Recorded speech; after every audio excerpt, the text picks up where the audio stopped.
Povera Valeria, appena sposata è già... cretina! Ero io la cornuta. Sì.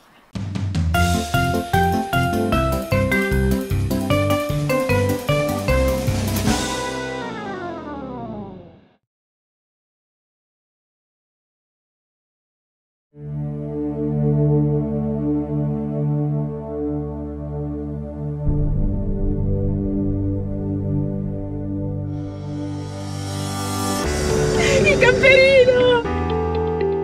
Si sa che l'Abruzzo è il posto ideale sia per gli amanti del mare che per quelli della montagna. E del cibo, del vino, dei borghi, dei castelli E persino dei laghi! Siamo in un'atmosfera magica e suggestiva, tipica di alcune giornate autunnali abruzzesi. Questo è il lago di Barrea, situato in una valle circondata da montagne con una meravigliosa forra di 5 km scavata dal fiume Sangro. Qui si può campeggiare, pescare, grazie alla sua posizione è habitat ideale per numerose specie animali, tra i quali l'orso marsicano, i lupi e i cervi. No, che ci sta pure Camosci, Il paese di Barrea ha dato il nome al lago, nelle cui vicinanze sorgono numerosi incantevoli borghi. Come Opi, che rientra tra i borghi più belli d'Italia, e Civitella Alfedena, Borgo medievale all'interno del Parco Nazionale d'Abruzzo, in cui è sorto il primo assoluto Museo Nazionale del Lupo. Però insomma la telecamera. Ci sono i lupi!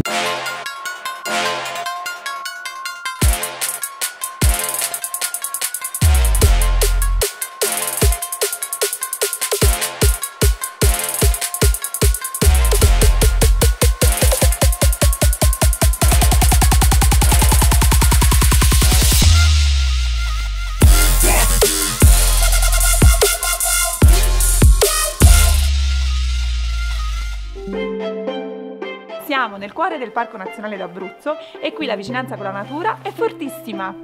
Wildlife Adventures, che fa fare delle cose fighissime. Ma ciao! Dici che cos'è wildlife? Una piccola realtà di pescasseroli, noi ci occupiamo di escursioni, Osservazione degli animali. Guarda un cervo!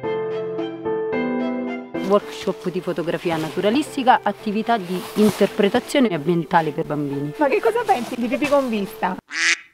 Due ragazze simpaticissime.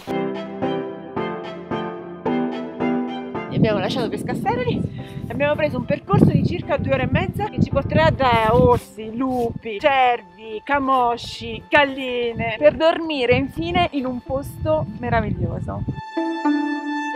ci sta facendo notare tutti i segni dei passaggi degli animali. Poter spostare un masso come questo, comunque è stato un orso grande. Gli orsi annusando riconoscono la pietra che devono girare per trovare da mangiare. Riescono a capire prima qual è la pietra giusta, non è che alzano tutte le pietre. Qui in Abruzzo qualcuno chiama gli orsi cengelose in dialetto. Che sta a significare un'andatura un po' malandata, Vedo. ciondolante.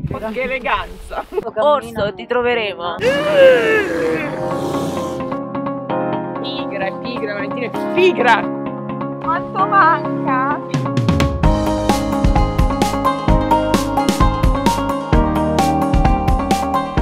Il rifugio Terra Egna, un vecchio stazzo degli anni 50 appena ristrutturato e trasformato in un luogo sciccoso ma pur sempre ecosostenibile. Ad un'altitudine di 1780 metri nel cuore del Parco Nazionale d'Abruzzo, Lazio e Molise. Cosa vogliono a Molise? Esiste solo l'Abruzzo. Il rifugio ospita fino a 10 persone, una camerata con 8 letti e questa chicca per gli innamorati. I ragazzi di Wildlife preparano anche la cena e portano in tavola i sapori abruzzesi.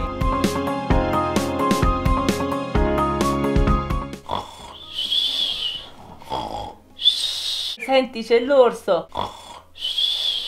C'è un cinghiale. Un orso. Sveglia alle ore 4:30 alla ricerca degli orsi. Le ultime parole scambiate sottovoce davanti a una tazza di caffè fumante, poi non parliamo più. Un po' perché restiamo senza parole per le meraviglie che vedrete da qui alla fine del video. Un po' perché è fondamentale per l'osservazione degli animali non fare nessun tipo di rumore nell'immensità di questo silenzio. Mica è facile per due chiacchierone. Usciamo quando è ancora tutto buio, in mezzo ad una distesa priva per chilometri di ogni tipo di luce artificiale. Poco lontano dal rifugio iniziamo a cercare gli animali con una termocamera, moderno strumento che rileva il calore dei corpi e la distanza a cui si trovano. Riconosciamo 6 lepri a meno di 100 metri da noi. Arrivano le prime luci dell'alba e sotto una pioggia fine ma fitta iniziamo il percorso che ci conduce in una radura, spesso crocevia di molti animali del parco. Aspettiamo pazientemente e riusciamo a vedere un cervo in lontananza. È il re della radura e ci emoziona. Aspettiamo ancora a lungo, ma non passa più nessuno. Uffa, alzarsi all'alba e camminare per ore ci fa sentire in diritto di incontrare l'orso, che solo la scorsa settimana si è presentato in pieno giorno davanti alla porta del rifugio, nello stupore di tutti. Ma non restiamo deluse. Camminare ed attendere in silenzio forzato, una accanto all'altra, ma sole con noi stesse, è un privilegio. 2 giorni che non dimenticheremo, in cui restiamo affascinati dai racconti di Wildlife, che ha una storia interessante su tutto. I colori autunnali sono incantevoli, l'atmosfera è da pelle d'oca. Le foreste sembrano stregate e osservando la natura la fantasia vola via. Abbiamo incontrato anche il Re Leone! Torniamo a valle nel nostro camper, felici delle ennesime emozioni che questa regione ci sta regalando. Perché nel Parco Nazionale d'Abruzzo gli animali hanno la cittadinanza e si incontrano facilmente nei borghi e sulle strade. Ci si scioglie il cuore davanti a una cerva e i suoi cuccioli, che continuano la loro vita incuriositi da noi. Li seguiamo per un po' e ci portano a conoscere il fratellone e l'austero capofamiglia. Ripartiamo verso la prossima tappa, certe di non poter mettere altro negli occhi. E invece c'è la notte a Barrea.